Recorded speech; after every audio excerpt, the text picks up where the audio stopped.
नमस्कार दोस्तों, टीपीएस के एक नए एपिसोड में आप सभी का स्वागत है। यूं तो हम टीपीएस में पहाड़ के अलग अलग लोगों से आपको मिलवाते रहते हैं, लेकिन आज का एपिसोड कई मायनों में खास है, क्योंकि आज हम बात करेंगे पहाड़ के हौसले, आत्मनिर्भरता और अतिथि देवो भव की भावना की।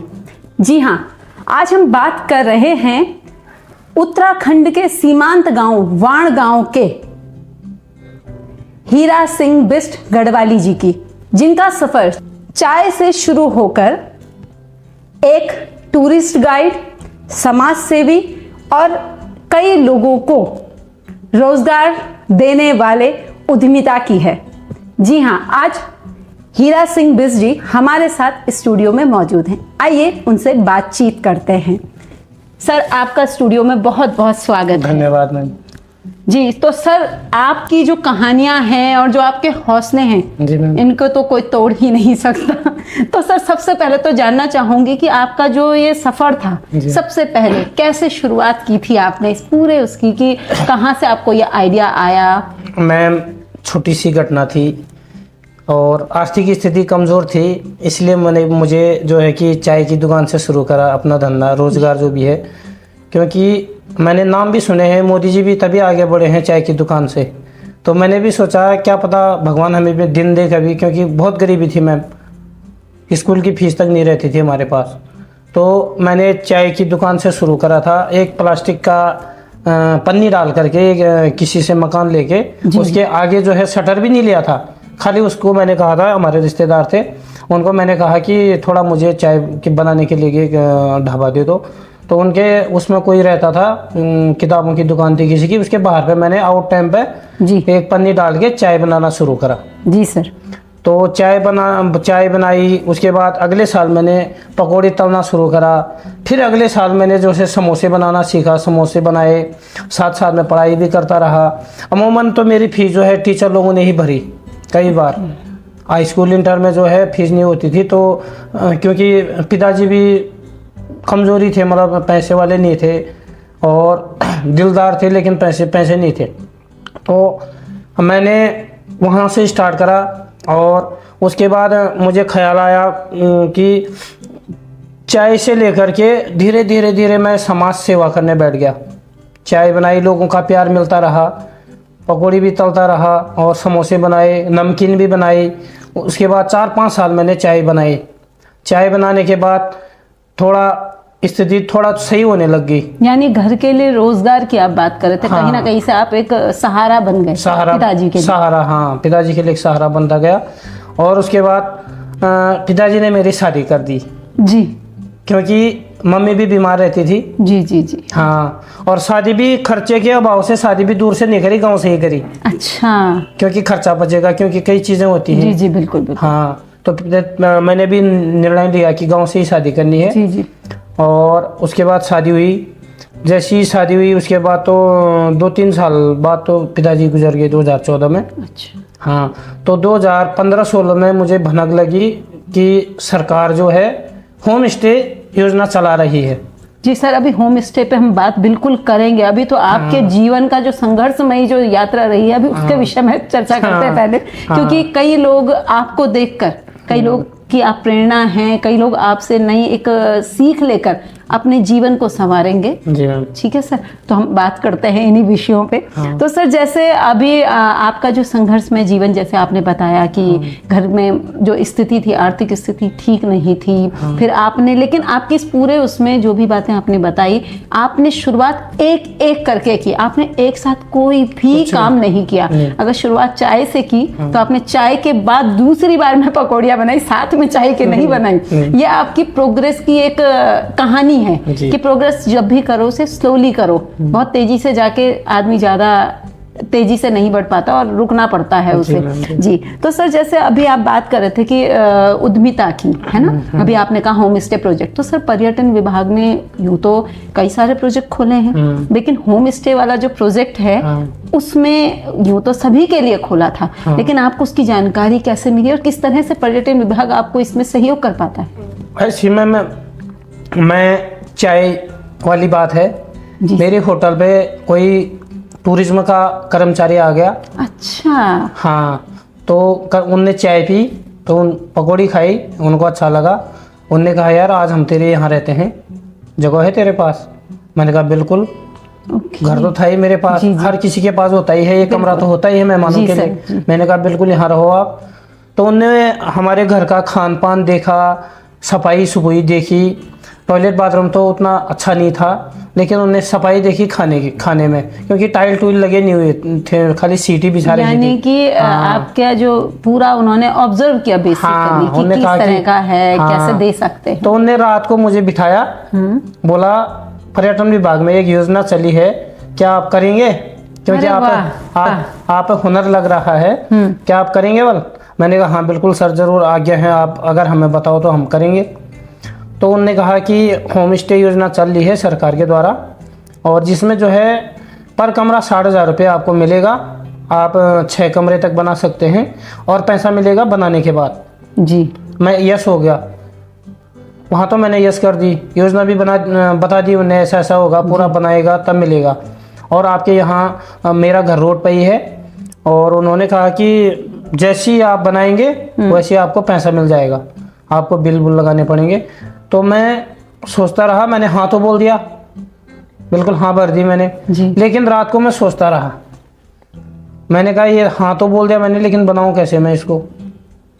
बिल्कुल। हाँ, तो उन्होंने मुझे 2016 के हेर फेर में बताया था, और 2017, 18, 19 तक मैंने ईंट बजरी कंक्रीट इकट्ठा करना शुरू करा। 3 साल लग गए। जी बिल्कुल लगे होंगे सर। हाँ, क्योंकि वहाँ सामान भी नहीं मिलता है, बहुत हाँ दूर है। सीमेंट का कट्टा ही 650-700 का मिल जाता है वहाँ जाके महंगे। बिल्कुल। हाँ, तो मैंने पहले कंक्रीट सरिया बजरी इकट्ठा करा, और 2 कमरे मैंने बना दिए। जी अभी आप बता भी रहे थे कि आपकी मतलब मैंने पहले भी कहा आपको कि आपका जो मतलब जो चलता है ना प्रोसेस जो है वो 1 by 1 का है। तो आपने बिल्कुल वही वाला जो अपने चाय के साथ में किया था, सेम वही प्रोसेस यहाँ भी फॉलो किया कि 2 कमरे। बिल्कुल, मैंने 2 कमरे बना दिए जी। और आधी से सरिया छोड़ दी लेंटर की, क्योंकि भविष्य में मैंने कहा क्या पता मैं इस पे भी 6 कमरे तो पूरे करने। प्लानिंग में था कि मुझे 6 कमरे पूरे करने हैं, और मुझे 60,000 रुपये पर कमरे के हिसाब से लेना है, तो मुझे इसे पूरा करना है। जी। ये नहीं था कि मेरे यहाँ टूरिस्ट भी आएगा उसके बाद, कोई मालूम नहीं था पीछे का। मुझे ये था कि दिमाग में वही रट रहा था कि मुझे 3.5 लाख रुपए सरकार दे रही तो फ्री लपेटना है। अच्छा। दिमाग में यही था, उससे आगे की कोई प्रोसेस नहीं थी कि मैं यहाँ से अर्निंग आएगी मेरे पैसे कमाऊंगा मैं, ऐसा कुछ नहीं था। 2 कमरे बनाए, उस पर एक लेटरिन बाथरूम भी अटैच बना दिया मैंने जी। उसके बाद फिर भी क्योंकि गवर्नमेंट की स्कीम तो पहले ही शपथ पत्र में लिख के दिया था हमने, हाँ। हम पूरे कमरे बनाएंगे तभी मिलेगा। हाँ। फिर अगले साल मैंने 2019 में लॉकडाउन लगा, कोरोना काल का समय था, सभी भाई बहनों ने मिल करके मेरा कंधे पे कंधे मिला करके फिर सामान जोड़ा, फिर 2 कमरे और बनाए, यानी 4 कमरे हो गए आपके। 4 कमरे हो गए। 4 कमरे मैंने बना लिए 2021 में। ठीक हुआ। 21 में मेरे 4 कमरे पूरे हो गए। उसके बाद में मैंने 2 मंजिला जिसको बोलते हैं, सेकेंड फ्लोर, उसमें मैंने 2022 में फिर काम शुरू करा। अच्छा। मैंने जैसे ही 2-3 कमरे बनाए वैसे मेरे यहाँ टूरिस्ट आने लग गया, क्योंकि साफ सुथरे कमरे बन गए थे। ऐसा भी नहीं है कि जैसा शहर में होता है, गांव के हिसाब से बढ़िया, मतलब गांव के हिसाब से सबसे बेहतरीन कर दिया था। तो जो भी टूरिस्ट आने लगा वो फोटो डालने लगा, जैसे कोई कलकत्ता या दुबई मुंबई से आता था वो अपने दोस्तों को भेजता था मेरे पास। कोई ऐसा नहीं, संपर्क खुद से बनाते चले गए आपके पर्यटक। ऐसा कोई गूगल पे या कोई संपर्क नहीं था, क्योंकि गूगल चलाना हमें आता ही नहीं था, या कैसे प्रमोट करें या कैसे टूरिस्ट को बुलाया जाए, वो हमें कोई तकनीक पता नहीं थी। तो जैसे आप आ गए तो आपने मुझे मेरे साथ 2 और भेज दिए कि वो अच्छा लड़का है, उसके यहाँ जाओ, उसके यहाँ रहो, ऐसे करके एक चैन से चैन बनते रही। तो उसके बाद 2023 में मैंने पूरे 6 कमरे बना दिए जी। 2023 में ऐसे पूरे 6 कमरे हुए, और सरकार ने मुझे उसका बेनिफिट भी दे दिया। जैसे मेरे कमरे पूरे हुए ऐसे ही बेनिफिट हो गया। थोड़ा बहुत कर्जा था मेरा, जो भी था वो उतारा उसी रुपये से। और उसके बाद फिर मैंने 2024 में 1 कमरा और जोड़ा, 1 किचन और 1 टॉयलेट बाथरूम, 1 कमरा और जोड़ा। फिर उसके बाद अभी तक मैंने 1 कमरा और जोड़ रखा है, उसको अभी पूरा नहीं कर पाया हूँ। तो यानी अभी वर्तमान में आपके 8 चालू है, 8 कमरे बन चुके हैं। हाँ, 8 कमरे बन चुके हैं और काम चालू है। और मैं सोच रहा हूँ भविष्य में मैं इसको जारी रखूंगा।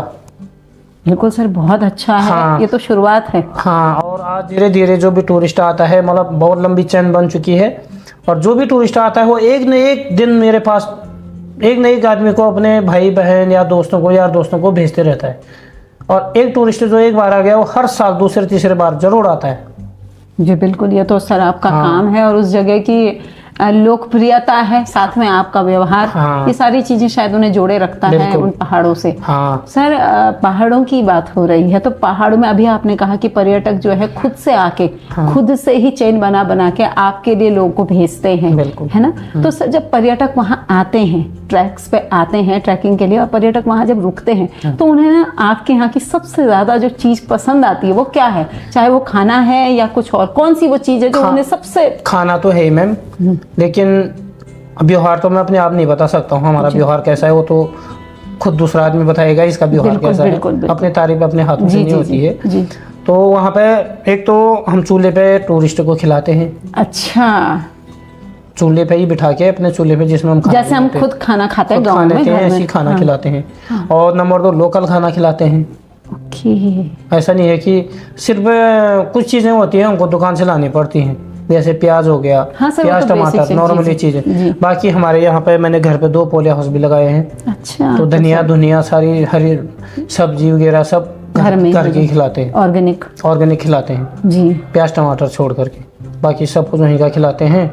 और बाकी हमारे यहाँ का राजमा, आलू और रामदाना, उपकल की रोटी और कोदे की रोटी, झंगोरी की रोटी, झंगोरी की खीर और चूआ बोलते हैं जिसको, रामदाना बोलते हैं, उसका ल्योटू बोलते हैं, हम ठेचवानी बोलते हैं जिसको, उसको बना के उसमें 2 चम्मच घी डाल दिया तो वो बहुत अच्छा होता है।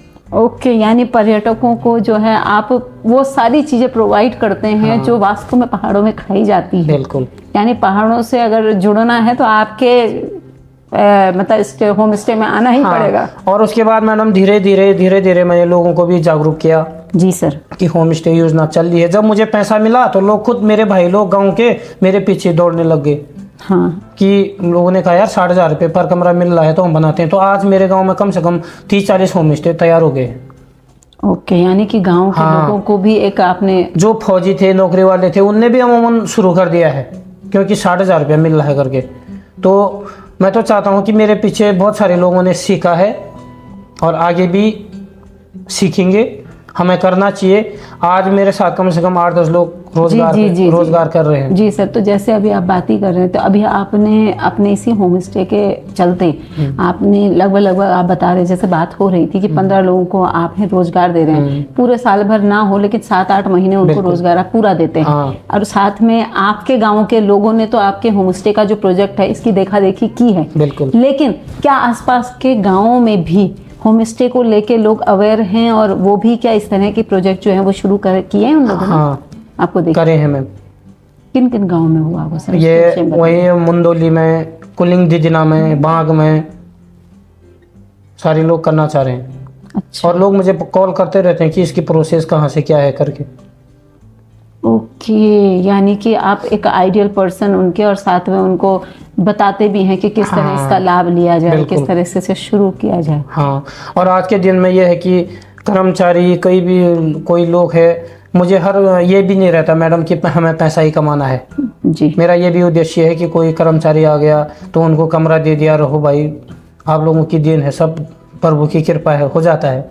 हर कुछ पैसा भी नहीं होता है कि हम किसी से, पूरे लोगों से पैसा ही वसूलो।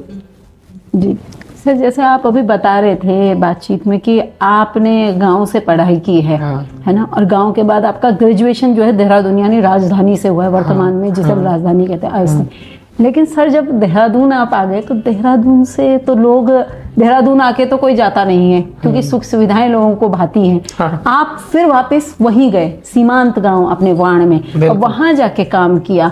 तो सर वो जो डिसीजन था जी, वो कैसा था? और अभी आप बता रहे थे कि आपका स्कूल में किस तरह की चुनौतियां आप लोगों को देखनी थी, उसके विषय में बताइए सर सबसे पहले। मैम, स्कूल की चुनौती तो बहुत कठिन थी क्योंकि यहाँ का बच्चा, नर्सरी का बच्चा और हम 8th पास बराबर की वैल्यू थी क्योंकि हमारे यहाँ रोड का अभाव था, रोड नहीं थी। 25-30 किलोमीटर मास्टर अगर किसी का ट्रांसफ़र वहाँ पहाड़ में हो गया तो वो पैदल आते थे 25-30, और होता ही हम भी नहीं कह सकते थे गांव वाले क्योंकि उनका भी बाल बच्चे थे, घर होता है कि हर किसी का, उनको एक दो टीचर रहे तो एक को घर जाना पड़ता था, एक हमारा ग्वाला बोलते हैं ना गाँव में, बच्चों के ग्वाले रहते थे, ग्वाले ही लगाओ, पढ़ाई तो कहाँ से होनी थी, ज़्यादातर वहाँ पहाड़ों में बारिश ही रहती थी। टावर के मतलब कनेक्टिविटी के साधन नहीं थे, लेकिन मात्र रेडियो चलता था उस टाइम पे, मुझे ढंग से याद है, उसी में समाचार सुनो, बाकी कुछ अभाव तो था नहीं।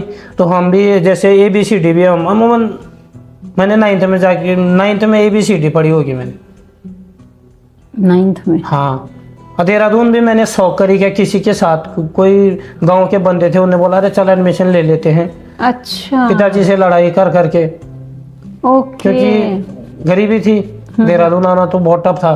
बिल्कुल। लेकिन हम भी एक्चुअल बोल रहा हूँ मैं कॉलेज भी तो नहीं गया यहाँ कभी, सीधे पेपर देने आया, क्योंकि यहाँ कमरा लेके तो रह नहीं सकते थे हम। अच्छा, केवल एडमिशन डाला और कभी कभार आ गए किसी रिश्तेदार के यहाँ रह गए। अच्छा। तो ये नहीं था कि प्रॉपर हमने पढ़ाई करी यहाँ, मतलब प्रॉपर देहरादून आप रहे नहीं है, रहे तो आप अपने गांव में ही थे। लेकिन मेरे मन में आ गया था, क्योंकि अब फौज के लिए गया मैं, लैंसीडाउन में गया 2-3 बार भर्ती होने, हाइट भी उतनी नहीं थी, पढ़ाई भी उतनी तेज नहीं थी आजकल, क्योंकि हर कोई माइंडेड लड़का चाहिए हर किसी को, तो वहाँ भी हम बाहर हो गए। तो मैंने चाहा कि क्यों ना हम गाँव में ही विकास करें और लोगों को आगे बढ़ाएं, और समाज सेवा मैंने बचपन से ही सोची थी कि मैं समाज सेवा करूँ। तो समाज के लिए हमेशा आप खड़े रहते हैं। बिल्कुल। तो किस तरह की चुनौतियां होती है समाज सेवा के दौरान, यानी कि समाज में हर तरह के, क्योंकि वो क्षेत्र ऐसा है, कई तरह की चुनौतियां, अभी नंदा देवी राजात है उसकी तैयारियों को लेके, साथ में गांव में किस तरह की चीजें हैं। अभी आप कोरोना की बात कर रहे थे, कोरोना में कितनी तरह की दिक्कतें लोगों को फेस हुई थी, और गाँव में तो स्थिति बद से बदतर थी। तो किस तरह के बहुत सारी दिक्कतें आई कोरोना काल में, तो क्योंकि हमारे यहाँ रोड भी टूट चुकी थी, एक जगह पर 6 किलोमीटर दूर हमको पैदल सिलेंडर और वो ले जाना पड़ता था, राशन ले जानी पड़ती थी पीठ पे, कंधे में, और बहुत बड़ा अभाव है रोड का हमारे यहाँ। कई बच्चों को तो मैंने ऐसे नालों से पार करा रखा है मैम, कई बच्चों को, जो किसी की डिलीवरी होने वाली होती है, वो हॉस्पिटल चला गया तब तक रोड ही टूट गई वहाँ वापस आने तक। तो ऐसे बच्चों को भी हमने नाले से पार कर रखा है। आपदा आई पिछले साल, जो है कि गांव में आपदा आ गई थी, तो कई लोगों को मैंने वहाँ से 12-13 लेबरों को तो मैंने खुद कंधे में उठा के बचाया है। और ये नहीं है कि मैं हर कहीं भी समाज सेवा के नाम पे मैं हर कहीं भी जहाँ भी लोगों को दिक्कत हो मैं वहाँ दौड़ जाता हूँ। मैं अपने परिवार को छोड़ दूंगा, लेकिन मैं दौड़ जाता हूँ हर कहीं भी। ये और मुझे अपनी लाइफ में एक्चुअल में मतलब करना है, लोगों को भी जागरूक करना है और समाज सेवा भी करनी है। यानी कि जहाँ ज़रूरत पड़ती है वहाँ आप उपलब्ध होने चाहिए हमेशा। हर उस व्यक्ति के लिए, हर उस शख्स के लिए जो जिस वास्तव में आवश्यकता है आपकी। और जहाँ मैं नहीं जा पाता हूँ तो मुझे बहुत दुख होता है कि मैं क्यों नहीं पहुँचा यहाँ। ये मेरे दिल में है कि कहीं की कोई दुख में हो, बीमार हो या कुछ हो, तो मैं सोचता हूँ, और भगवान पता नहीं कैसे मुझे हर जगह ज़्यादातर मैं ही पहुँच जाता हूँ, और जहाँ इनका छूट गया तो मुझे बहुत दुख होता है। सर क्या होता है ना कि जब हम मन से चाहते हैं ना तो भगवान हमारे लिए खुद से राहें बनाते हैं, कुछ ऐसा ही कहा जाता है। तो सर जैसे आप बात कर ही रहे थे कि हम बहुत तरह के, क्योंकि आपने कहा पर्यटक आते हैं, खुद से आपका व्यवहार ऐसा है कि खुद से आपके लिए मार्केटिंग करते हैं, खुद से लोग जुड़ते चले जाते हैं। लेकिन सर जब वो पर्यटक अपना वापस जाते हैं, अपना ट्रैक पूरा करके वापस जाते हैं, और जब आपके गले मिलते होंगे या जाते हुए जब विदाई लेते हैं, वो कौन सा पल होता है जो आपके दिल को छूता है उस समय? वो कौन सा पल होता है? जब मैम टूरिस्ट जाता है तो कई तो इनाम किताब तो देते ही हैं, बिल्कुल देते हैं, कई लोग गले मिलते हैं, रोते भी हैं। तो उस समय मैं सोचता हूँ कि अगर मेरे पास 2-4 कमरे और होते या मेरे पास कुछ ज़मीन ज़्यादा हो जाती, मैं इनको दे देता, बोलता है तुम यहीं रहो। यानी कि उन लोगों से इस तरह का जुड़ाव, बिल्कुल 2 दिन में ही ऐसा जुड़ाव लगन हो जाता है कि ये सोचता हूँ, ये वो भी सोचते हैं, मैं भी सोचता हूँ कि मेरे परिवार के बन गए। सर जब आप कह रहे हैं कि परिवार सा लगने लगता है, जो भी लोग आपके पास आते हैं, आप इतने लोगों से मिलते हैं, देश विदेश से लोग आपके गांव में आते हैं, आपके होम स्टे में रहते हैं और आपके साथ में खाते हैं और उस जीवन को जीते हैं जो वास्तव में जिससे वो अनछुए से हैं, जिसे उसने कभी देखा ही नहीं है। सर उस पल में जब परिवार के सहयोग की हम बात करते हैं, जैसे आपने बताया भरा पूरा परिवार है, सभी लोगों का सहयोग आपको हमेशा से मिला है, उसमें वो कौन व्यक्ति है जो आपसे सबसे ज्यादा सहयोग जिसका आपके साथ में रहता है, जो हर पल एक आवाज में खड़ा हो जाए आपकी आवाज पे, ऐसा कौन व्यक्ति है? मेरे भाई लोग हैं जी बिल्कुल, वही तो है ही, लेकिन भाई लोग हैं। भाई लोग, सबसे पहले तो भाई लोगों का सपोर्ट होता है। जी जी। तो किस तरह से रहता है? अगर जैसे भाई लोग खाली खड़े भी रहे तो एक अलग सी एनर्जी मिलती है, जी बिल्कुल, हर किसी को मिलती है।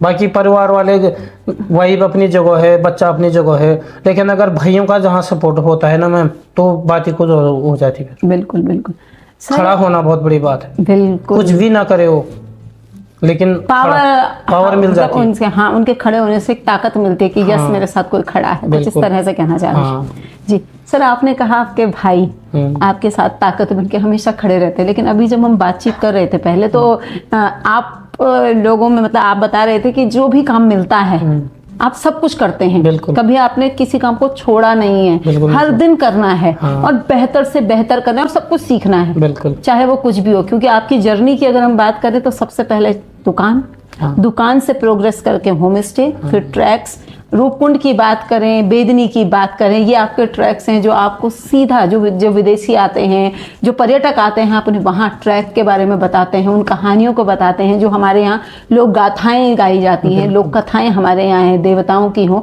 और उनसे मिलाना, उन शक्तियों के बारे में बताना, ये सारी चीज़ें बहुत असहज सी होती होंगी शायद उन लोगों के लिए समझ पाना, लेकिन उसको सहज बना देना ये आपकी कला है शायद, इसीलिए वो आपसे जुड़ते हैं। और इतनी दूर दूर से दिन ब दिन मतलब आपकी जो पर्यटकों के आने की जो संख्या है, टूरिस्ट के साथ एक चीज जरूरी है मैम। जी सर, अगर हमने किसी का दिल जीत दिया, सबसे बड़ी बात होती है किसी का दिल जीतना। जी, तो लास्ट बात आती है व्यवहार पे। जी बिल्कुल, अगर मैं अपने दोस्तों को, यार दोस्तों को भी शेयर करना चाहूँगा, अगर आपका व्यवहार अच्छा है तो सब कुछ अच्छा होता है। ये लाइफ में मैंने बचपन से सर्च करा है जी। अगर व्यवहार बनाए रखेगा आदमी तो बहुत आगे पहुंचता है। बिल्कुल सर, बिना व्यवहार के तो सर कुछ भी संभव नहीं। किसी भी काम को करने में मैं पीछे नहीं हटा। किसी ने मुझे बोला होगा तो जा नदी में छलांग मार दे, मैं तैयार हो जाऊंगा, वहां तक तो चले ही जाऊंगा, हालांकि नहीं मारूंगा वहां से, वो अलग चीज है लेकिन तैयार हो जाऊंगा। यानी कि आप मैंने कभी आज तक मेरे मुंह से कभी ना नहीं छोड़ती है, ना मैं बोलता ही नहीं हूँ। अच्छा, कोई घर में कोई बोल देगा यार मेरे पास जैकेट नहीं है, कपड़े नहीं है, मैं दे दूंगा उसे, मेरे पास ना भी हो फिर भी मैं दे दूंगा। तो लेकिन मैं लास्ट इसी ईश्वर पे भरोसा करता हूँ कि पूरा कर देता है भगवान।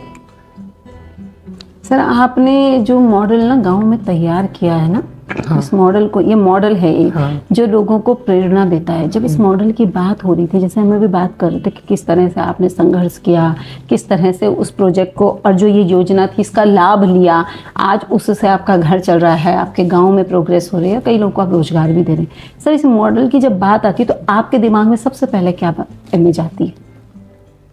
जो मॉडल यानी होम स्टे की बात है तो आपके दिमाग में कौन सी इमेज बनती है सबसे पहले? मेरे दिमाग में यही इमेज बनती है कि मैं इससे बहुत आगे बढ़ाऊं।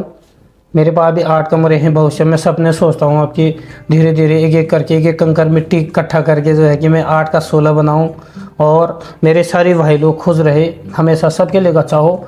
और ये भी नहीं है कि मैं बहुत पैसा कमाऊँ, मेरा एक ही मकसद है, हम नाम कमाएँ जो कि भविष्य में 4-5 पीढ़ी तक लोग बोलें कि तेरा दादाजी ऐसा था, तेरे दादाजी ने ये करा है। वही सोचता हूँ मैं। बाकी पैसे कमाने की तो मैंने सोची नहीं कभी। पैसा तो करोड़पति विजय माल्या जी हैं, कई लोग हैं करोड़पति लोग हैं, उनने भी जाना वहीं है, हमने भी वहीं जाना है, लेकिन आगे को छाप छोड़ के जाना चाहिए आदमी, नाम रहे।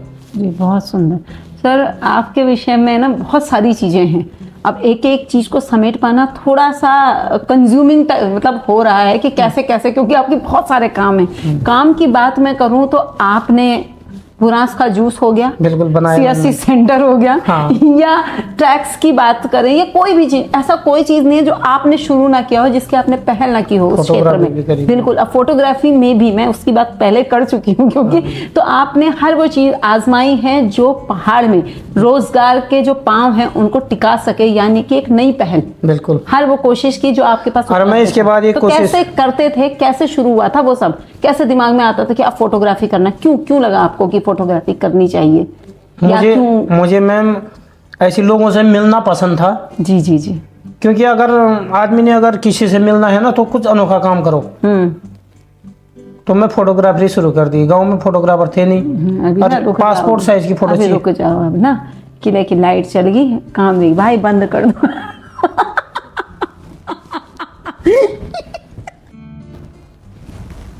सर आपके जो काम है इनकी श्रृंखलाएं बढ़ती ही जा रही हैं। अभी श्रृंखलाओं की मैं बात कर रही हूँ तो आपने फोटोग्राफी हो गया, बुरास का जूस हो गया, CSC सेंटर हो गया, इसके अलावा आपने फिटिंग, आप बता रहे थे कि बिजली फिटिंग का आपने काम किया है, और बहुत सारे काम, मतलब उन सब चीज़ों की पहल की है जो पहाड़ों में मुश्किल सा था, जो लोगों तक नहीं पहुंच पा रहा था, इस तरह की, यानी रोजगार परक शिक्षा के लिए हर तरह की कोशिश आपने शुरुआत की। तो सर जब ये शुरू करते हैं ना इस तरह की चीज़ें, सोच क्या होती है आपकी, क्यों शुरू करते हैं आप ये सब?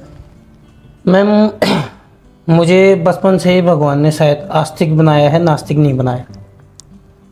क्योंकि मैं हर कहीं हाथ डाल देता हूँ। मैं गर्म पानी में भी हाथ डाल दूंगा, जलेगा तो जलेगा, बाहर निकाल के पता लग जाए कि हाँ जला, हाथ डाल के पता लगेगा जलेगा। क्योंकि मुझे बचपन से ही, मतलब मेरे दिमाग में यह है कि मुझे संघर्ष करना है और बहुत आगे पहुँचना है, लोगों को भी पहुँचाना है, अपने भाई बहनों को, गाँव वालों को, जो भी मुझे जानते हैं। और ये भी सोचता हूँ कि कभी कभार लोगों को अच्छी प्रेरणा दो। और मेरी लाइफ में दोस्ती हर किसी से रही है, हर किसी से। जो नंबर 1 का गुंडा बदमाश टाइप का होगा उससे भी मैं दोस्ती करता हूँ, जो नंबर 1 का चोर होगा उससे भी मेरी दोस्ती होगी। लेकिन बट ये है, उसके व्यसनों से दूर रहो। दोस्ती सबसे करनी चाहिए आदमी को, क्योंकि उनसे कुछ सीखने को मिलता है। अगर हम हर किसी से दोस्ती करेंगे हमें भी बहुत ज्ञान मिलेगा, लेकिन उनके व्यसनों से हमें दूर रहना चाहिए। अगर कोई चोरी करता हो, ना करे कोई, भगवान ऐसा नहीं होना चाहिए किसी आदमी को। अगर किसी की आदत बन भी गई तो उस समय उससे सेट हो जाओ। ऐसी मैं अपने दिमाग में की बहाना रखता हूँ और सोचता हूँ। ये भी नहीं है कि किसी से दोस्ती मत करो यार, ये तो उदंगल टाइप का है, या इससे बात मत करो। हर किसी से मिल के रहो, लेकिन उसके व्यसनों से दूर रहो। जी बहुत सही है सर, कि कोई भी, मतलब हर एक से सीखने को मिलता है, जहाँ सीखने को मिले वहाँ जुड़ जाओ, वहाँ जुड़ जाओ, सीधा सीधा, है ना। हाँ। सर अभी जैसे बात कर रहे थे फोटोग्राफी, फोटोग्राफी करने का जो मकसद था, एक्चुअल मकसद क्या था आपका, क्यों आपने एक्चुअल फोटोग्राफी मकसद क्या था मैम, हमारे गांव में जब हम स्कूल पढ़ते थे, 5 में पढ़ते थे, 8 में पढ़ते थे, 5 तक तो अमूमन फ़ोटो की ज़रूरत नहीं पड़ती थी। जैसे हम 8 में गए तब तक फ़ोटो का सिस्टम आ गया था जी। तो एक्चुअल में मुझे एक दिन फ़ोटो खिंचाने बहुत दूर जाना पड़ा,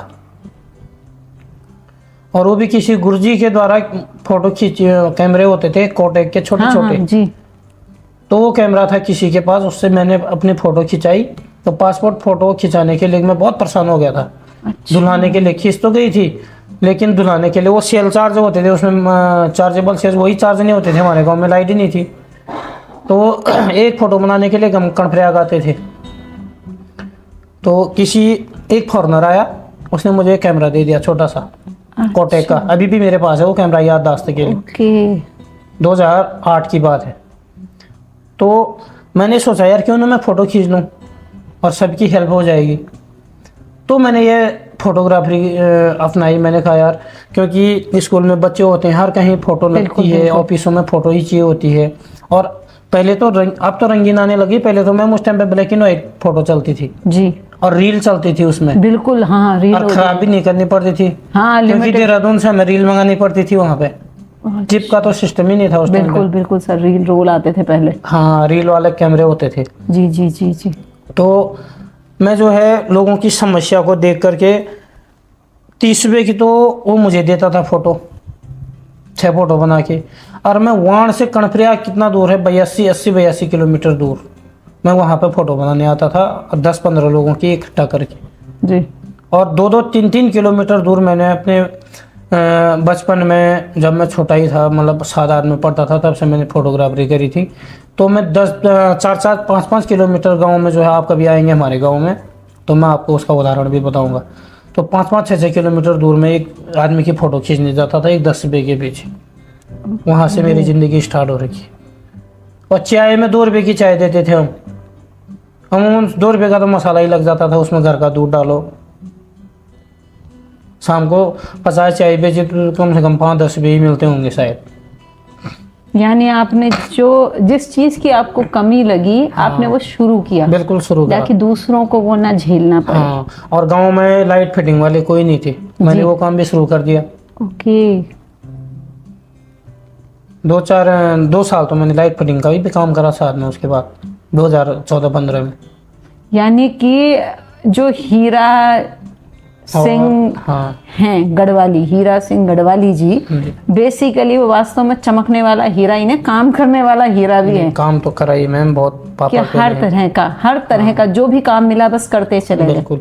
और थोड़ा होम स्टे बनाने से पहले मैंने ये चीज़ बताना भूल गया था मैं।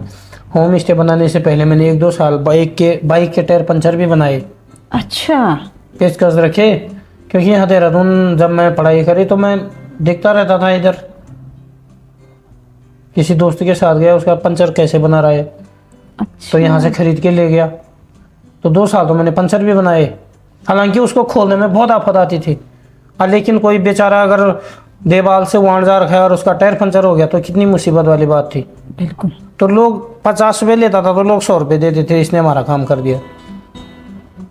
सर जो समाज और वो सेवा रुपया है, कमाना जरूरी नहीं था, उसका टायर बनाना जरूरी था। बिल्कुल बिल्कुल। यानी कि जो समाज सेवा जो है वो पनपी जो है वो ऐसे ही पनपी है। बिल्कुल। लोगों के कष्टों को देख देख के उनकी मदद कैसे की जाए, हर तरह से मदद देने के लिए शायद वो। सर एक आखिरी प्रश्न जो है, मतलब हम नज़दीक हैं बिल्कुल अब क्लोजिंग के। सर जो हीरा सिंह गढ़वाली जो आज बैठे हैं हमारे सामने, ये जब 5-6 साल पीछे मुड़ के देखता है तो अपने को कहाँ पाता है? कैसे? मुझे रोना आता है मैम। बहुत आर्थिक तंगी थी। आज मुझे लोगों का सपोर्ट मिल रहा है और कई लोग हैं, कर्मचारी लोग हैं, मतलब फेवर में काम करते हैं, क्योंकि हम आप भले तो जग भला। अगर हमारा व्यवहार अच्छा है तो इसलिए रहते हैं। ये भी नहीं है मैं किसी को कुछ दूं या तभी वो मेरा काम करे। आपकी अगर हर किसी की मीठी वाणी है, अच्छा व्यवहार है, तो हर कोई झुक जाता है। बिल्कुल। तो एक दोहा भी है कि बड़ा हुआ तो क्या हुआ, जैसे पेड़ खजूर पंथी को छाया नहीं फल लगे थी दूर। अगर हम लंबा कोई आदमी है, अगर उसका व्यवहार नहीं है तो क्या करें उससे। बिल्कुल सही बात। सर हमने आपके जीवन की बहुत तरह की बातें सुनी हैं। सर अब एक आखिरी सवाल कि आप हमारी जो युवा पीढ़ी है उनके लिए क्या संदेश देना चाहते हैं कि उन्हें किस तरह से जीवन जीना चाहिए और संघर्षों के आगे किस तरह से काम करना चाहिए? मेरा अपनी होने वाली युवा पीढ़ी, पीछे वाले और जो मेरे साथ के हैं, अपने से बड़ों को तो मैं कह नहीं सकता हूँ। बिल्कुल। और आने वाली पीढ़ी में जो मेरे से पीछे हैं, हमारे बच्चे हैं और युवा पीढ़ी है, युवा माताएं, युवा बहनें हैं हमारी, तो उनको एक ही संदेश देना चाहता हूँ कि मेहनत करना सीखो और मेहनत करनी चाहिए। और हमें ये नहीं है कि हमें देहरादून, मुंबई, दुबई जाना है, होटल में बर्तन छालने हैं तभी हमारा परिवार आगे बढ़ेगा। हमारे पहाड़ में बहुत कुछ रखा हुआ है, बहुत सारी जड़ी बूटियाँ हैं और हम बहुत कुछ कर सकते हैं अपने गांव में। और किसी से जलन या द्वेष की भावना नहीं रखनी चाहिए और मेहनत ही सर्वोपरि है। अगर मेहनत करता रहे आदमी तो आगे बढ़ सकता है। यही संदेश मैं अपनी आने वाली पीढ़ी को देता हूँ। जी बिल्कुल सर। तो आज की जो चर्चा है यहीं पे समाप्त करते हैं। तो दोस्तों आज हमने सुनी हीरा सिंह बिष्ट गढ़वाली की कहानी। जो गहराई है उस हिमालय की, जो शिखर से चमकता तो है लेकिन उतना ही गहरा है। वो दिखाता है अपनी संवेदनशीलता अपने लोगों के प्रति। वो भांपता है उस दर्द को जो हर उस पथिक की राह में अड़चन बन जाती है उसकी सफलता के लिए। वो उस राह को सुगम बनाने के लिए जी तोड़ मेहनत करता है और कहीं ना कहीं उसका ये संघर्ष आज उसे इस मुकाम पर खड़ा कर चुका है कि वो लोगों के लिए प्रेरणा बन चुका है। तो आज के लिए इस एपिसोड में बस इतना ही। फिर मिलेंगे एक नए एपिसोड में। तब तक के लिए नमस्कार।